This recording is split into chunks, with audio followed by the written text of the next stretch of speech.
नमस्कार, बहुत स्वागत आपका अनादि टीवी पर। मैं हूं आपके साथ पारुल। आज बात करेंगे मासूमियत छीनता सोशल मीडिया।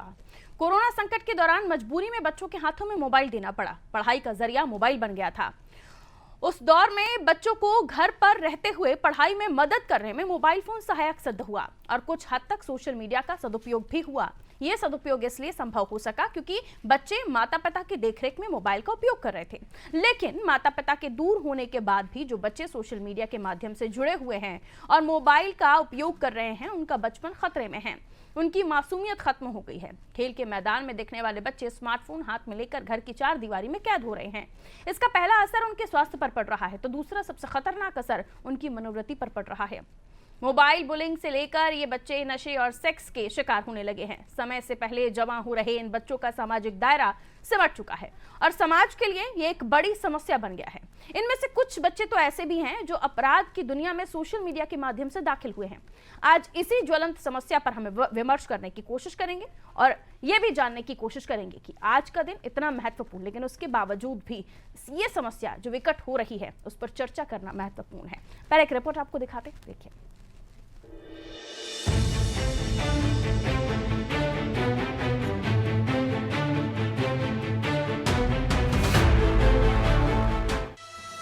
सोशल मीडिया बच्चों का बचपन छीन रहा है।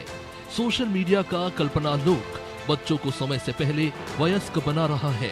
वो नशे, सेक्स, अपराध की तरफ मुड़ रहे हैं, गंदे वीडियो बना रहे हैं, रील के चक्कर में जान गंवा रहे हैं, वास्तविकता से कट चुके हैं, सोशल बुलिंग के शिकार हो रहे हैं और लाइक्स नहीं मिलने पर डिप्रेशन में जा रहे हैं। सोशल मीडिया के कारण बच्चों को मोबाइल फोन की लत लग चुकी है। कई बच्चे टॉयलेट से लेकर खाना खाने तक फोन का इस्तेमाल करते हैं। ये लत बच्चों के शारीरिक स्वास्थ्य से लेकर मानसिक स्वास्थ्य तक पर असर डाल रही है, जिसे देखते हुए कई देश अपने बच्चों को मोबाइल फोन की लत से बचाने के लिए काम कर रहे हैं। इसी कड़ी में ऑस्ट्रेलिया ने 16 साल से कम उम्र के बच्चों को सोशल मीडिया से प्रतिबंधित करने का फैसला लिया। ऑस्ट्रेलिया ने प्रस्तावित कानून के तहत 16 साल से कम उम्र के बच्चों के सोशल मीडिया उपयोग पर रोक लगा दी। बच्चों की फिजिकल और मेंटल हेल्थ का हवाला देते हुए इसमें बायोमेट्रिक वेरिफिकेशन और कंट्रोल की जिम्मेदारी प्लेटफॉर्म्स पर होगी।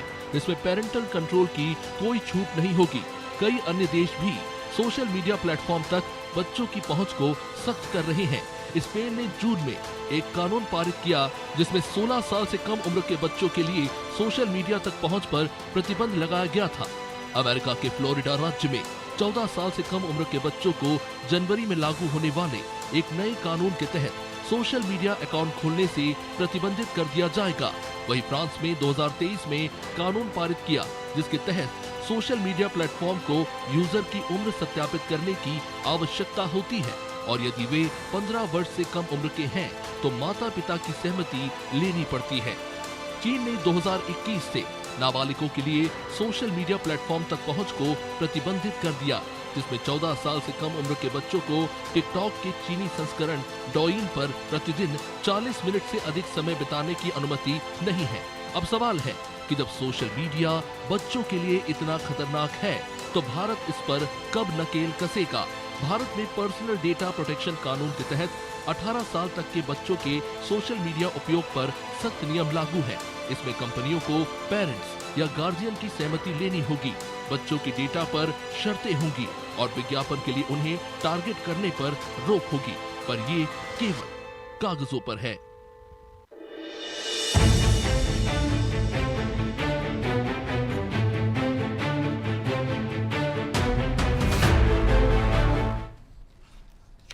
बाउंडेशन जरूरी हैं, लेकिन इसका अगर वाकई सख्ती से कोई इलाज ढूंढा जाए तो मिल सकता है, लेकिन शायद वो हो नहीं रहा। आप चीन को ही देखिए ना। चीन ने क्या किया, उसने पाबंदियां लगाना शुरू कर दी। 2021 से ही सोशल मीडिया प्लेटफॉर्म तक पहुंच को प्रतिबंधित किया, जिसमें 14 साल से कम उम्र के बच्चों को टिकटॉक के चीनी संस्करण डाइन पर प्रतिदिन 40 मिनट से अधिक समय बिताने की अनुमति नहीं है, यानी बाउंडेशंस। और ये ज़रूरी भी हो चला है क्योंकि हम देख रहे हैं आजकल के जो बच्चे हैं वो समय से पहले बड़ों जैसी बातें करने लगे हैं। समय से पहले वो दुनिया मोबाइल पर ही देख ले रहे हैं और उसका सही गलत क्या है ये उन्हें समझाना मुश्किल हो जा रहा है, क्योंकि जिस किसी वीडियो को वो देख रहे हैं उसमें किस तरह की शिक्षा दी जा रही है, किस तरह का वो मैसेज दे रहा है, वो उसी तरीके से ढलना शुरू कर देते हैं। आइए मिलिए उन मेहमानों से जो हमारे साथ चर्चा में जुड़ेंगे और इस विषय पर हम चर्चा करने की कोशिश करेंगे। हमारे साथ सारे मेहमान जुड़े हुए हैं। डॉक्टर वी एस पॉल, मनोचिकित्सक हैं, बहुत स्वागत करती हूँ। रूपाली जन समाज सेवी हैं, बहुत स्वागत आपका। जवाहर सुरेश शेट्टी साहब हमारे साथ जुड़े हैं, शिक्षाविद हैं, आपका भी वेलकम सर। ममता शर्मा जी भी समाज सेवी हैं, हमारे साथ जुड़े हुए हैं।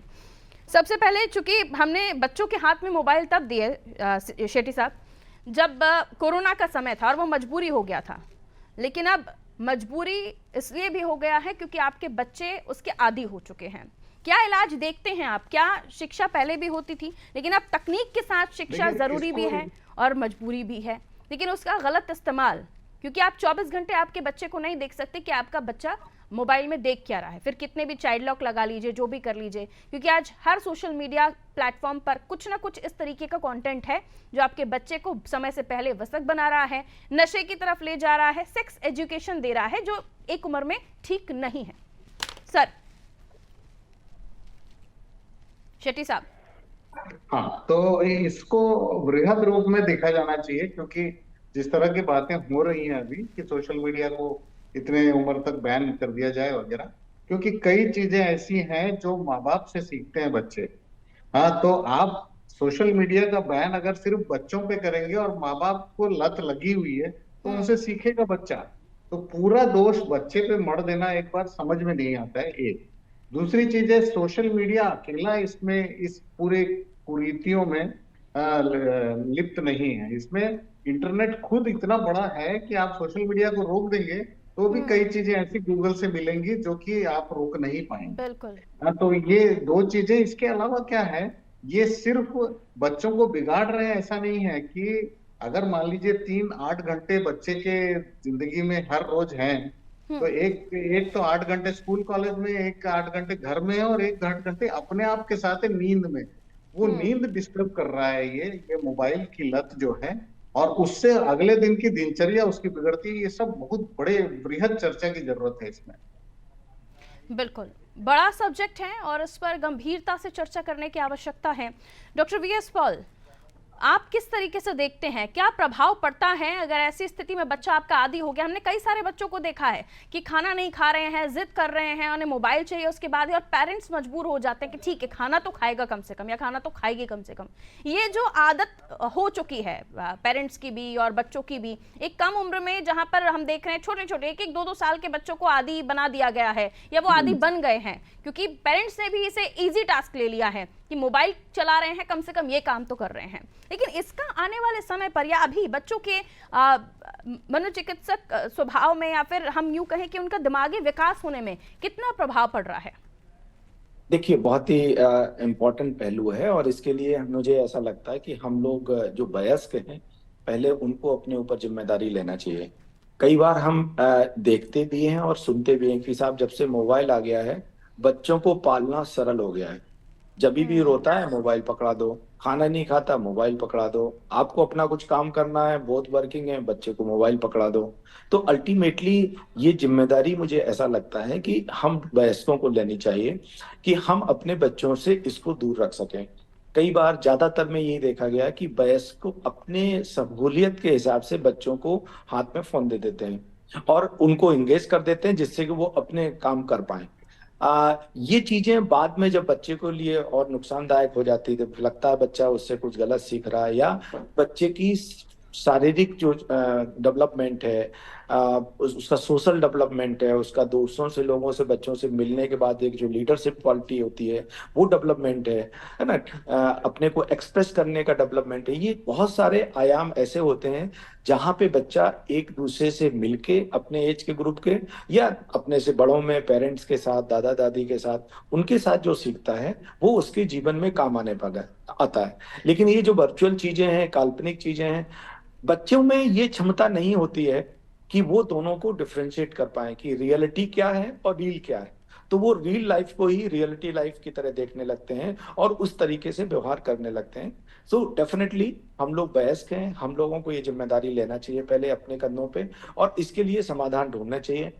अगर हमें अच्छे से हम कह सकते हैं कि पहले भी जो पेरेंट्स होते थे वो अपने बच्चों को टाइम देते थे in comparison to these things. आज के समय में बच्चों को टाइम देने की जगह माँ बाप फोन पकड़ा देते हैं या नेट के थ्रू और सोशल मीडिया के थ्रू, उसके अपनी सहूलियत के हिसाब से, जो कि बच्चों के हित में नहीं है। इसको हमें सब लोगों को ध्यान से समझना पड़ेगा। कितना खतरनाक हो गया है इस तरीके से जब हम देखते हैं कि सर ने कहा कि महज सोशल मीडिया ही नहीं, इंटरनेट पर सारी दुनिया आपके उंगलियों पर है, जहां आप अच्छी जानकारी भी ले सकते हैं, बुरी जानकारी भी ले सकते हैं।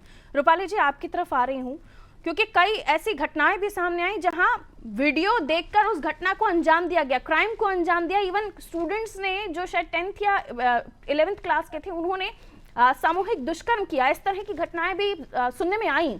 तो ये एक बहुत बड़ा विषय है जिस पर चर्चा करने की आवश्यकता इसलिए पड़ रही है क्योंकि हमें लगता है कि पेरेंट्स उस तरीके से उस समस्या को गंभीरता से नहीं ले रहे। उन्हें इजी लग रहा है, उन्हें लग रहा है कि क्योंकि आप और मैं, चाहे दुनिया की कोई भी माँ हो, उसे लगता है उसका बच्चा सही राह पर है, उसे लगता है उसका बच्चा जो भी कर रहा होगा सही कर रहा होगा। लेकिन आज के इस युग में जब हम देख रहे हैं कि कहीं तो कमियां हैं, इसलिए बच्चे सोशल मीडिया या फिर इंटरनेट की दुनिया में कहीं खो से गए हैं, जिसका खामियाजा हम देख रहे हैं, जो घटनाएं सामने आ रही हैं। क्या कहना चाहेंगे आप इसको लेकर, उन माओं के लिए, उन पेरेंट्स के लिए जो कहते हैं कि हमारी लाइफस्टाइल बिजी है, हम दोनों कामकाजी, हम समय नहीं दे पाते, हमारा घर लौटना देर से होता है। क्या कहना चाहेंगे उनको? जी बिल्कुल पारुल जी, देखिए सोशल मीडिया का जो बच्चों पर प्रभाव है वो तो शारीरिक और मानसिक रूप से तो हो ही रहा है, लेकिन उनके सामाजिक व्यवहार, उनकी सोच, उनकी आदतें जो हैं वो भी कहीं ना कहीं प्रभावित हो रही है। और हम देखेंगे कि आजकल बच्चे सोशल मीडिया के माध्यम से लाइक या फिर फॉलोअर्स की दुनिया में आगे बढ़ रहे हैं। उन्हें उस लाइक से मतलब है उनके फॉलोअर्स कितने ज्यादा हैं, उसमें वो लोग खो गए हैं। तो कहीं ना कहीं ये नकारात्मक प्रभाव तो उनके जीवन पर डाल ही रहा है। और रही बात जैसे कि आपने कहा कि किस तरह के कंटेंट्स जो उनको प्रवोक कर रहे हैं गलत दिशा में बढ़ने के लिए, तो बिल्कुल सही है कि ये सोशल मीडिया जो है ये बच्चों को अत्यधिक मात्रा में असंवेदनशील बना रहा है। कहीं न कहीं हिंसक कंटेंट देखकर वो लोग भी हिंसक बनते जा रहे हैं। और आप जैसे देख रहे हैं कि हम कहीं ऐसे खतरनाक ट्रेंड्स को अपना रहे हैं कि बहुत ही असुरक्षित एक्टिविटी को ये लोग अंजाम दे रहे हैं, जिसमें चाहे नशे से संबंधित हो या फिर खुद का सुसाइड तक एक्सटेंड तक चले जाना, या फिर हम ये कह सकते हैं कि कई खतरों का सामना करते हुए ये बच्चे जो हैं आत्मनिर्भरता की भावना इनके अंदर कम हो गई है। सबसे बड़ी बात तो ये है कि हमारे सामने कभी ये बातें क्यों नहीं आ रही है। जैसे आज बीइंग मदर मैं भी बात करूं तो मेरा बच्चा भी अगर वो नेट पर है या सोशल मीडिया को बहुत सारा देख रहा है, तो क्या हमारी निगरानी में कमी है या हमारे समय की कमी है कि हम अपने बच्चों को देख नहीं पा रहे हैं? तो ये कहीं ना कहीं बच्चों में ऐसी भावना को डेवलप तो कर ही रहा है, ये अवसाद का कारण भी बन रहा है, जिससे इनका मानसिक विकास डेफिनेटली बाधित हो रहा है। इसके बावजूद भी अगर हम देखें तो कहीं ना कहीं जो पेरेंट्स की समय की कमी है या उनका ध्यान नहीं देना है, घर में और भी जैसे दादा दादी बुजुर्ग लोग भी होते हैं, कभी कभी वो लोग भी नजरअंदाज कर देते हैं। तो ये जो बच्चों में डिजिटल दुनिया से जुड़ने की जो मजबूरी है, कहीं ना कहीं वो बच्चे महसूस करते हैं और फिर उनको ऐसा लगने लगा है कि हमारी दोस्ती जो है वो सोशल मीडिया पर ज्यादा मैच्योर दोस्ती होगी। कहीं न कहीं वो इन्फ्लुएंस होकर बहुत सारी चीजों को, गलत दिशा को, क्योंकि उन्हें मार्गदर्शन ही गलत मिल रहा है सोशल मीडिया के माध्यम से, तो गलत दिशा में आगे बढ़ते ही जा रहे हैं। जो आत्महत्या के देखते हम वीडियोस देखते हैं, आत्महत्या के ऐसे कई चैलेंजेस उनको दिए जाते, चैलेंजिंग टास्क उनको कई ऐसे दिए। गेम्स हैं जिसमें इस तरह की चीजें हुई हैं। हमने कई ऐसे गेम्स का भी जिक्र किया है और ऐसी चीज़ों को हम किस तरीके से रोक सकते हैं, आज ये चर्चा ऐसी पर हो रही है। आपने अच्छा कहा कि निगरानी, क्या वाकई हम वो निगरानी रख रहे हैं? क्या हमने अपने बच्चे के जहन को पढ़ने की कोशिश की, उसके दिमाग में चल क्या रहा है, वो किस तरह की बातों की तरफ अट्रैक्ट हो रहा है? शायद इसको लेकर समय ही नहीं है। किसी से भी पूछिए तो वो एक ही बात निकल कर आती है कि हम सुबह ऑफिस निकल जाते हैं बच्चों से टाइम पे, क्योंकि सुबह आपका बच्चा स्कूल चला गया, आप ऑफिस चले गए, बच्चा जब आ रहा है आप घर पे ही नहीं है। कई ऐसी चीज़ें होती हैं। मैं आ रही हूँ, ममता शर्मा जी भी हमारे साथ जुड़ी। ममता जी, आवाज़ मिल रही है आपको? जी मिल रही है। ममता जी, आप अपना पॉइंट ऑफ व्यू क्या रखना चाहेंगी, क्योंकि ये एक ऐसा विषय है जिसके अलग अलग तार हैं। हमें अपने बच्चों से इस कंपटीशन की दुनिया में हम इंटरनेट से दूर भी नहीं रख सकते, क्योंकि आज हम देख रहे हैं कि आप 10th 12th की क्लासेस को देख लीजिए तो एक क्वेश्चन का अलग अलग मीनिंग निकल कर आता है, बच्चा उसको और भी ज़्यादा पढ़ने की कोशिश करना चाहता है। हर जगह आप बुक्स नहीं कर ले सकते क्योंकि इंटरनेट पर बुक्स अवेलेबल है, तो आपको एक सुविधा है, लेकिन उसका कई बच्चे गलत इस्तेमाल कर रहे हैं। मेरा सोचना ये है, मेरा कहना ये है कि क्या आजकल पेरेंट्स अपने बच्चों को पढ़ रहे हैं, अपने बच्चों के दिमाग को समझ रहे हैं? क्योंकि जब आप और हम चर्चा करें तो मैं आपकी बातों को समझकर ये अंदाजा लगा सकती हूँ कि आप क्या सोच रखती हैं, तो ये हम अपने बच्चों के साथ क्यों नहीं कर रहे हैं? इतना भी तो बिजी नहीं होता कोई, और अगर आप बिजी हैं तो इतना तो समय आप अपने बच्चों को दे सकते हैं। जी जी, देखिए पारुल जी, क्या है कि सबसे पहले तो मैं बड़ा हूँ, मैं एज ए पेरेंट्स अपनी रिस्पॉन्सिबिलिटी को समझूं, क्योंकि अगर मुझसे गलती होती है तो मैं किसी को खुद पे अगर अनुशासन में नहीं रख पाता हूँ तो किसी दूसरे पे शासन करने का अधिकार मुझे कोई नहीं देता है। बिल्कुल। रही बात आज का हाई टेक्नोलॉजी इंटरनेट से युक्त हमारे माँ बाप जो बन रहे हैं बच्चे हैं ना, आज का जनरेशन, तो पेरेंट्स बहुत ज्यादा हाई टेक्नोलॉजी वो यूज करते हैं और वही चाहते हैं कि हमारा बच्चे भी सीखे। और बच्चों में अगर मैं बात बताऊं कि 6-8 महीने के बच्चे बिना मोबाइल में वो बहुत सारे क्या क्या आते हैं उनके गेम्स वगैरह, वो सारी स्टोरी वगैरह देखकर ही खाना खाते हैं। पेरेंट्स छोड़ देते हैं, बैठा देते हैं, ये देख रहा है, बच्चे को खिलाते रहते हैं। तो आदत हमने ही डाली है और आदत हम ही डाले हैं, इसलिए छुड़ाना भी हमें ही होगा। तो जब तक मैं खुद उस चीजों को अपने से अलग ना करूं या मैं उसका एक सिस्टम ना बनाऊं कि यूज कैसे, क्योंकि देखिए आज टेक्नोलॉजी बहुत उसकी रिक्वायरमेंट है और बहुत मायने रखते हैं हमारे जीवन में, लेकिन हम उसको मिसयूज कर रहे हैं, हम अपने लिए हार्मफुल बना रहे हैं। मेरा डी एडिक्शन सेंटर चलता है और डी एडिक्शन सेंटर में आज टेक्नोलॉजी, मोबाइल, ये सबके जो एडिक्टेड लोग हैं वो हमारे यहाँ आ रहे हैं इलाज के लिए। इस वजह से उनको जो है बिहेवियर की बहुत ज्यादा प्रॉब्लम हो रही है। उनके पेरेंट्स उनके बिहेवियर को समझ नहीं पाते कि ऐसा क्यों करता है, अचानक से ये स्ट्रेस में चला गया, अचानक से ये एग्रेशन मूड में चला गया, एकदम साइलेंट जोन में चला गया, कभी बहुत ज्यादा वो उत्पाती स्वभाव कर रहा है। तो ये सारे जो है वेरिएशन आपको बिहेवियर में दिखाई देते हैं। आपका सेक्सुअल डिसऑर्डर हमारे बच्चे आज नहीं समझ पा रहे हैं।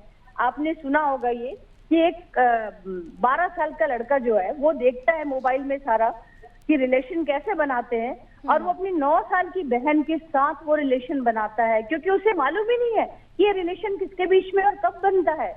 तो हमने बिफोर उनको इतना मैच्योर कर दिया है कि वो आज अगर एटीट्यूड उनका हम देखें तो नॉर्मल बच्चे, हम अगर उनसे बाल उनके सिर पे हाथ फेर के बात भी करते हैं ना कि बेटा कैसा है, तो वो पहले अपने बाल को सेट करता है, उसके चेहरे पे एग्रेशन का एक आता है इम्प्रेशन, वो कहीं से भी आपको खुश होकर के नहीं बोलेगा कैसे हो आंटी, क्या है। तो ये चीजें आज बच्चों के कल्चर में शामिल होती जा रही है और बच्चे जिस तरह से आज, ये भी एक बहुत बड़ा एडिक्शन है। आने वाले समय में हम बहुत लोगों को इसमें मनोरोग होते हुए देखेंगे।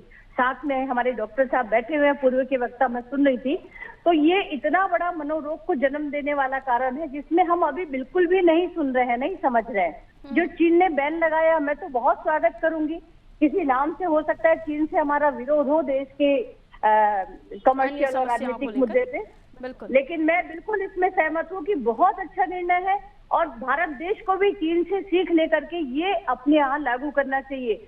आज हम बात करते हैं पारुल, हम शराबबंदी और इसकी बात करते हैं, 70% अगर क्राइम आप उठा के देखेंगे एडिक्शन की वजह से होते हैं, वो एडिक्टेड लोग हैं। हम इस पर विचार करने की आवश्यकता है। अब हम बोलते हैं रोकेंगे, तो आपने रायता फैला दिया, जो एक मक्खी दूध में थी, खीर में आपने पूरे मिला दिया उसको, तो दूध की मक्खी अब खीर में चली गई, वो निकलने वाली नहीं है। वैसे ही सोसाइटी अपने फायदे के लिए, चाहे वो हमारा ब्यूरोक्रेट का एक चेन हो या हमारा पॉलिटिक्स का हो, ये अपने स्वार्थ के लिए किसी चीज को ना, हमको जनता की ओर चाहिए, ये चाहिए, इससे नाराज हो जाएगा, तो ये सब से बिल्कुल बाहर आना चाहिए। मेरा देश स्वस्थ कैसे हो, खुशहाल कैसे हो, क्योंकि आज मानसिक रोगियों की स्थिति, ये सारी चीजें रिस्पॉन्सिबल है उनके लिए। छोटे छोटे बच्चे मेरे आ रहे हैं 12-13 साल के, जो अपने पेरेंट्स से कंट्रोल में नहीं हो रहे हैं, बहुत एब्यूज लैंग्वेज, बिहेवियर, घर में स्वभाव में चिड़चिड़ापन और उनकी मनोवैज्ञानिक स्थिति भी कुछ इस तरह है कि जिस एज में बच्चे को नॉर्मल बिहेव करना चाहिए। आपने भी जो जिक्र किया कि किसी भी बच्चे के सर पे हाथ फेरिए तो वो उसे बड़ा बुरा लगता है कि मेरे बाल खराब कर दिए। तो ये चीजें हैं जो अब आज की जनरेशन में हम देख रहे हैं। शेट्टी साहब, वापस आपके पास आ रही हूँ और समय थोड़ा कम है तो मैं चाहूंगी संक्षेप में आपसे भी से एक राउंड और ले लूँ। शेट्टी साहब, क्या वाकई इंटरनेट को खत्म कर दिया जाए तो शिक्षा संभव नहीं है आज के इस दौर में? आप इस पर अपना पक्ष क्या रखेंगे? नहीं, संभव तो है क्योंकि इंटरनेट के पहले भी शिक्षा मिलती थी हमारे बच्चों को, लेकिन जिस तरह से देश बढ़ा है, जिस तरह से दुनिया बढ़ी है और दुनिया की चीजें बढ़ी हैं, प्रचार प्रसार का एक अच्छा माध्यम है इंटरनेट, और उसको बंद करना विकल्प नहीं, ये आगे बढ़ने की प्रवृत्ति नहीं। हाँ, लेकिन इसमें कंट्रोल ये कर सकते हैं हम कि जो हाइजीन है, डिजिटल हाइजीन है बच्चों को, वो थोड़ा सा सिखाना पड़ेगा कि सोने से आधे घंटे अगर आप मोबाइल नहीं बंद करेंगे तो वो 1 घंटे की नींद को प्रभावित करता है बाद की। हाँ, तो इस तरह की छोटी छोटी चीजें हैं, या मोबाइल को स्मार्ट टीवी पे प्रोजेक्ट करके 4 फीट दूर पे रख के आप मटेरियल देखें तो बेहतर होगा, क्योंकि स्क्रीन बड़ा है। इस तरह की छोटी छोटी चीजें करनी पड़ेंगी, बंद करना या प्रतिबंधित करना कोई विकल्प नहीं।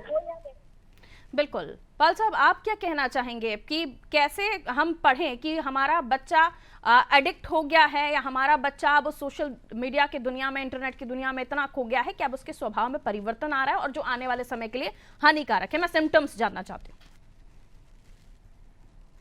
पाल साहब को आवाज मिल रही है? ठीक है, हम दोबारा कोशिश करेंगे उनसे संपर्क कर सकें।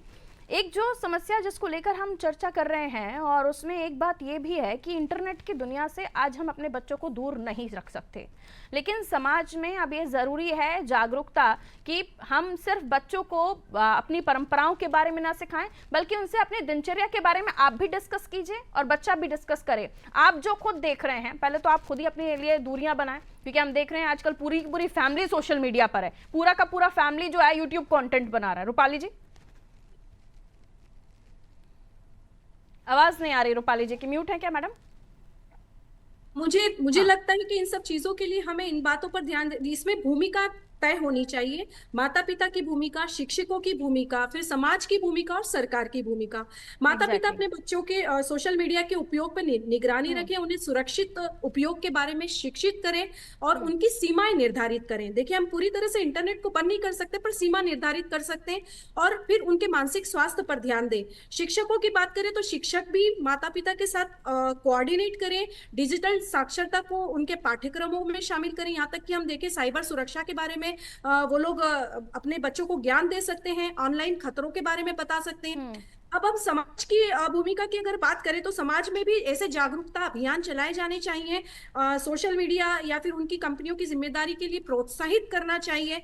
ऑनलाइन जो सुरक्षा के कुछ ऐसी नीतियां बनाई जानी चाहिए समाज के द्वारा।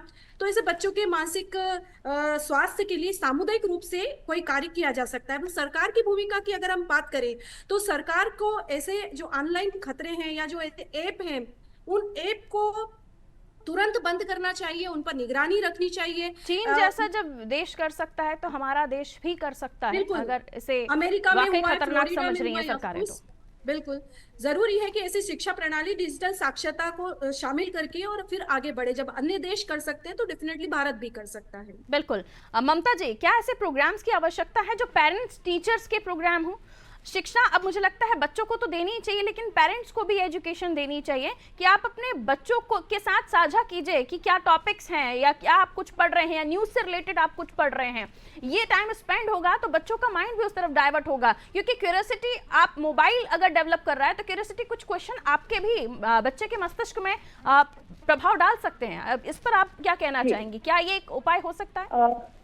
देखिए, उपाय बहुत जरूरी है, संवाद, क्योंकि संवादशीलता अगर नहीं है तो वहाँ पे संवादहीनता आती है। और जब पेरेंट्स और बच्चे किसी बात को आपस में शेयर करने में हिचकते हैं तो बच्चा उन लोगों से ज्ञान लेता है जिनके पास सही ज्ञान नहीं है, जो उनके लिए हमदर्द होकर के या उनका हितैषी होकर के नहीं सोचते हैं। और जब वो लोग ज्ञान देते हैं तो मान के चलिए कि ज्ञान आपको गलत ढंग से आप तक पहुंचता है। बिल्कुल। और इस कंडीशन में अगर पेरेंट्स, टीचर और हमारे बच्चों को लेकर के और प्रशासनिक स्तर पे अगर उसको साझा करते हुए किसी प्रकार का वर्कशॉप रखा जाता है तो मैं बिल्कुल स्वागत करती हूँ ऐसे वर्कशॉप का, क्योंकि बहुत हद तक हमने, अगर पहले हम बात करते हैं, हम निरोध जैसी चीजों को या प्रॉपर्टी जैसी चीजों को जब प्रचार प्रसार करते थे तो लोगों का कहना था अरे ये क्या बकवास है, तो भगवान की देन है बच्चे। लेकिन कहीं ना कहीं लोगों ने उसका इस्तेमाल करना चालू किया और उन चीजों पे रोक लगाया। हमने पीरियड्स की एजुकेशन स्कूल में आप देना शुरू किया है, जो कि बहुत पहले से हो जाना चाहिए था। बिल्कुल। तो हम किसी चीज को लेके गलत ढंग से हिचक रखते हैं कि हम कैसे ऐसे अपने बच्चों को बताएं। बिल्कुल। आप कई सही बार ढंग से आपके उनको आसपास मर्यादित- जो ज्ञान देने वाले लोग हैं वो आपको ज्ञान दे भी रहे होंगे, कई बार वो सही होगा, कई बार नहीं होगा, कई बार वो समझाइश गलत भी हो सकती है। तो आपके पेरेंट्स, उन बच्चों से भी मेरी गुजारिश है जो इस कार्यक्रम को सुन रहे हैं, कि आपके पेरेंट्स आपको कभी कोई गलत सलाह नहीं देंगे, क्योंकि कई बार आपको वो सलाह अच्छी लगती है जो ईजी होती है, आपके फेवर में होती है। बहुत बहुत शुक्रिया आप सभी का हमें समय देने के लिए। सूर्य साहब बहुत शुक्रिया, ममता जी आपका भी शुक्रिया, पाल साहब हमारे साथ जुड़े और हमारे साथ रूपाली जी भी जुड़ी थी। देखिए, ऐसा सब्जेक्ट है, ऐसा विषय है जो ना केवल आपके बचपन को, आपके बच्चे के बचपन को, बल्कि आपके बच्चे के बड़े होने तक, उसकी वयस्क होने तक भी, ये अगर इस समस्या का निदान नहीं किया गया, इस पर उपाय नहीं किए गए, तो समय रहते बहुत बड़ी ये समस्या जो है वो खड़ी हो जाएगी। समय रहते इसे दुरुस्त करने की आवश्यकता है और इसका सबसे अच्छा उपाय ये है कि आप अपने बच्चे की थोड़ी बहुत निगरानी तो कीजिए, उसके साथ थोड़ा वक्त बिताइए, समय थोड़ा सा देना ज़रूरी है, ताकि आप अपने बच्चे को समझ सके कि वो किस दुनिया में जा रहा है, वो कर क्या रहा है, जो डिवाइस वो यूज़ कर रहा है, मोबाइल वो यूज़ कर रहा है, उसमें क्या क्या उसने किया, क्या क्या देखा। और अगर उसके स्वभाव में कोई परिवर्तन आप देख रहे हैं, वो स्वभाव एक बच्चे की उस एज में नहीं होना चाहिए, अगर वो आप देख रहे हैं, उसके चाल चलन में या उसके दूसरे फ्रेंड्स के साथ उसका उठना बैठना आपको सही नहीं लग रहा है, तो उस पर उससे डिस्कशन कीजिए। कोई भी पेरेंट नहीं चाहेंगे कि उनका बच्चा किसी भी गलत दुनिया में प्रवेश करे, और अगर आप ऐसा देख रहे हैं और उसे आप अनदेखा कर रहे हैं, तो आप सबसे बड़े दुश्मन हैं अपने बच्चे के। इसलिए ज़रूरी है कि सही उम्र में सही समय पर अपने बच्चे को उस दुनिया में जाने से रोकिए जहां वो कोई क्रिमिनल बन जाए या फिर किसी ऐसे गलत कदम को उठा ले जिसके बाद आपको ही दुख हो। तो ज़रूरी है कि आज की इस दुनिया में, जो इंटरनेट की, जो मोबाइल की दुनिया है, उसमें हम बच्चों को दाखिल तो जाहिर सी बात है वो शुरू से ही हो जाते हैं, लेकिन वो कहीं उस दुनिया में जाके खो ना जाए, गलत कदम ना उठा लें, इसका ध्यान आपको अपने घर से ही रखना पड़ेगा। और इसको लेकर कुछ प्रयास करने की आवश्यकता भी है, स्कूल लेवल पर, सरकार के लेवल पर, उस पर वो कितना ध्यान देते हैं, क्योंकि चीन जैसा देश अगर कुछ चीज़ों को बैन कर सकता है तो हमारे देश में वो चीज़ें हो सकती हैं, लेकिन बैन करने के बाद भी वो सब खत्म हो जाएगा ये भी तो ज़रूरी नहीं। इसलिए समय दीजिए अपने बच्चों को, उनके साथ डिस्कशन कीजिए, उनकी दिनचर्या के बारे में बात कीजिए, थोड़ा ध्यान रखिए कि वे दिन भर कर क्या रहे हैं, फिर इस समस्या से निजात तो मिलेगी ही, साथ में ये समस्या बड़ी भी नहीं होगी। दीजिए इजाजत, नमस्कार।